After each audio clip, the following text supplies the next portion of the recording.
ஒருவனுக்கே நீ நதி போல ஓடிக்கொண்டீர். எந்த பேர் வைக்கும் வெற்றிகள் பேர் வைக்குமே, உன்னை உள்ளத்தில் பூர் வைக்குமே. எல்லா புகழும் ஒருவனுக்கே நீ நதி போல ஓடிக்கொண்டீர்.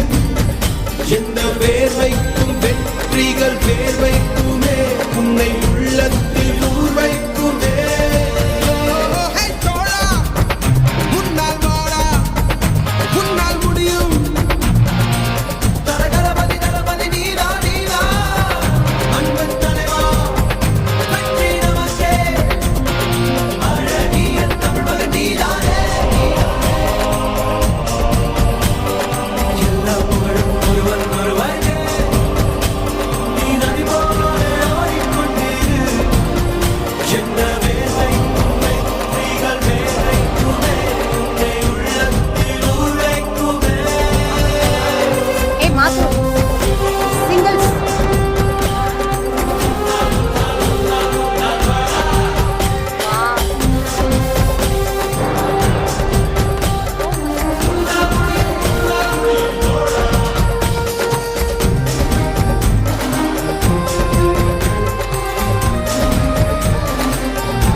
நேற்று நடந்த காயத்தை எழுதி நியாயத்தை விடலாமா? நியாயம் காயம் அவனே அறிவான், அவனிடம் அதை நீ விட்டுச் செல். தோழா, உன்னால் வாடா, உன்னால் முடியும்.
புகழும் ஒருவனுக்கே நீ நதி